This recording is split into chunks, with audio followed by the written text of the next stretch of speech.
Saviez-vous que nous étions entourés de forces invisibles? Personne ne vous l'avait dit? Je suis Éric Doireau, l'auteur du Voyage cosmique de Tikouak. Dans le dernier épisode, Tikouak a voyagé dans l'univers avec les Lumières-Tout et a découvert le Big Bang. Tikouak flotte maintenant dans l'espace et se laisse ballotter doucement par les courants imperceptibles et invisibles qui l'entourent. Il sent comme des petits doigts qui le chatouillent et qui semblent vouloir l'entraîner dans une direction précise.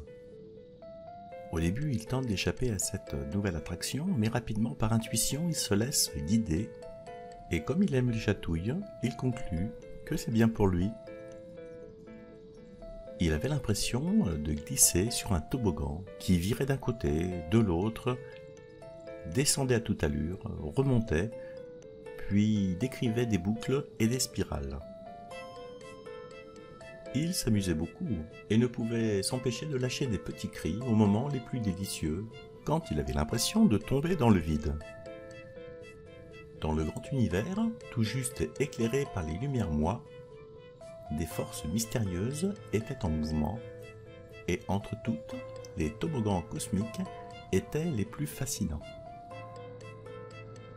Dans cette histoire, les toboggans cosmiques représentent la courbure de l'espace-temps.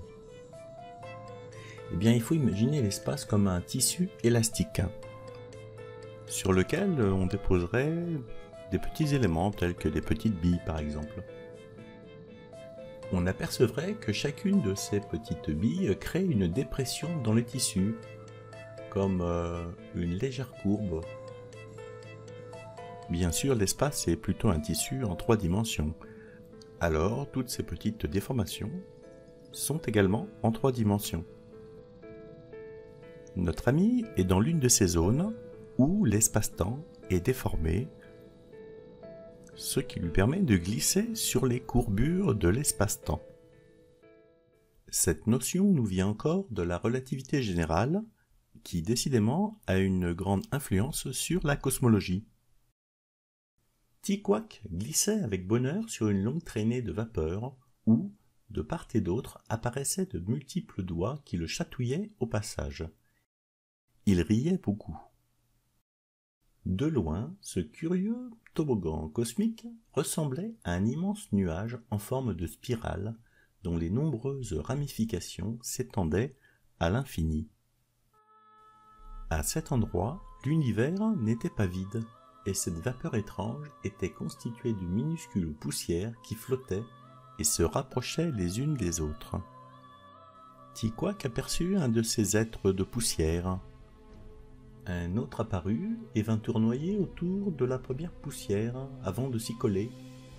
Ce couple inattendu effectuait maintenant des rotations bizarres dans la bonne humeur, en laissant échapper des exclamations de joie. Tikouak observait ces 2 poussières tandis qu'elles s'amusaient.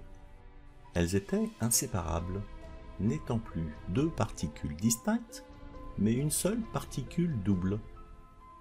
Tout autour, d'autres groupes s'étaient formés, des ensembles de 2, 3, 4, 5 et plus. Leur forme et leur couleur étaient différentes, car ils en changeaient dès qu'ils se touchaient. Les particules jouaient et s'assemblaient en forme de plus en plus complexes. Certains groupes ressemblaient à des flocons de neige, d'autres à des cerfs-volants, d'autres encore à des paquets informes. Alors, que sont ces particules élémentaires? En fait, les particules élémentaires sont des particules qui, d'après la théorie et l'expérience actuelle, ne peuvent être décomposées en particules plus petites. Ce sont en fait les éléments les plus petits de l'univers. Et parmi ces éléments, nous avons le quark. Alors c'est amusant parce que le quark ressemble un petit peu à Tikouak. Mais ce n'est pas exactement cela. Nous connaissons tous les fameux atomes. Et nous savons que les atomes sont formés en leur cœur de protons et de neutrons, autour desquels gravitent les électrons. Nous connaissons bien ces fameux électrons car en fait toute l'électricité que nous utilisons tous les jours provient du déplacement de ces fameux électrons. Revenons un instant sur nos protons et nos neutrons, qui en fait ne sont pas des particules élémentaires, car ils sont formés eux-mêmes de quarks. Il semblerait que la matière soit en fait un jeu de Lego, à partir de quelques pièces de base. En les assemblant, on peut obtenir des formes plus complexes.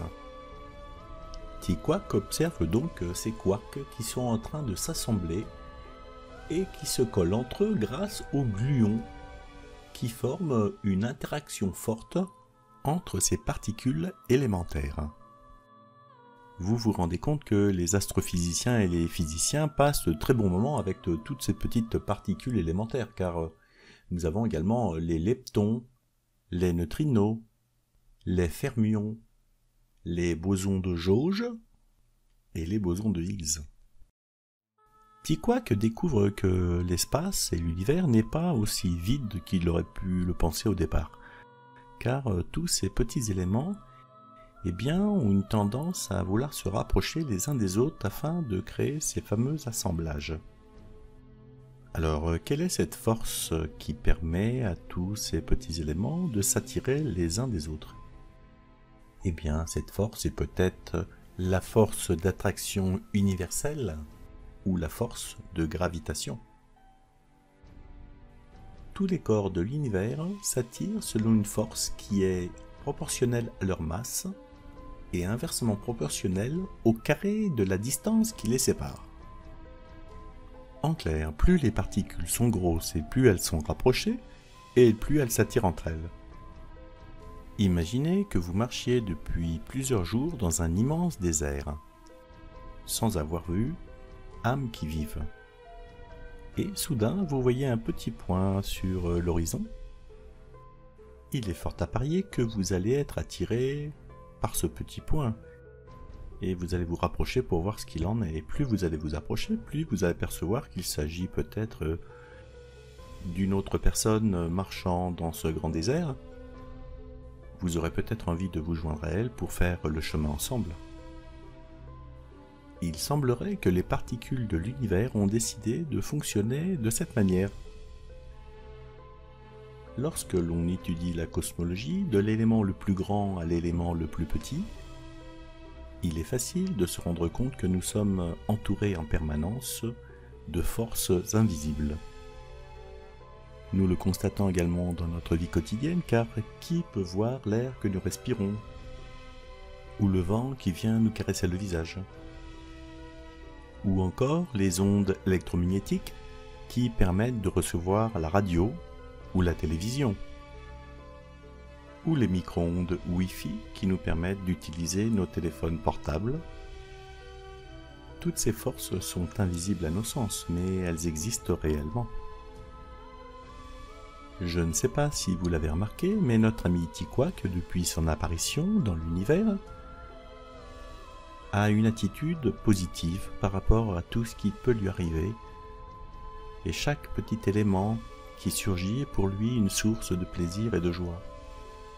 Ainsi, dans ce grand toboggan cosmique, il n'arrête pas de rire car on le chatouille, car il regarde avec émerveillement ces petits êtres qui s'assemblent entre eux. N'existerait-il pas des forces invisibles qui seraient liées à la pensée,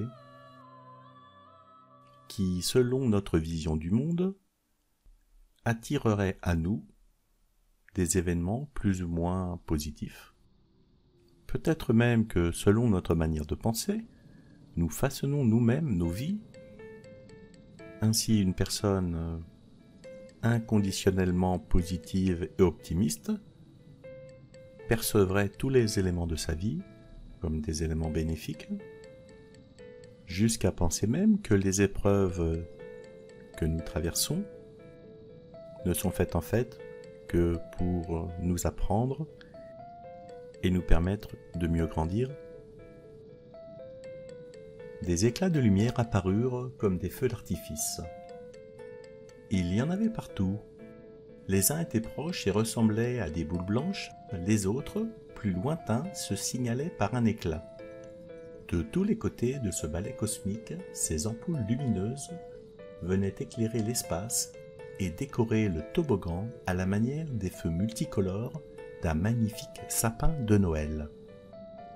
Ti-Quack fit une pause pour profiter du spectacle et se réchauffer un long moment à la source lumineuse de ces milliers d'étoiles naissantes.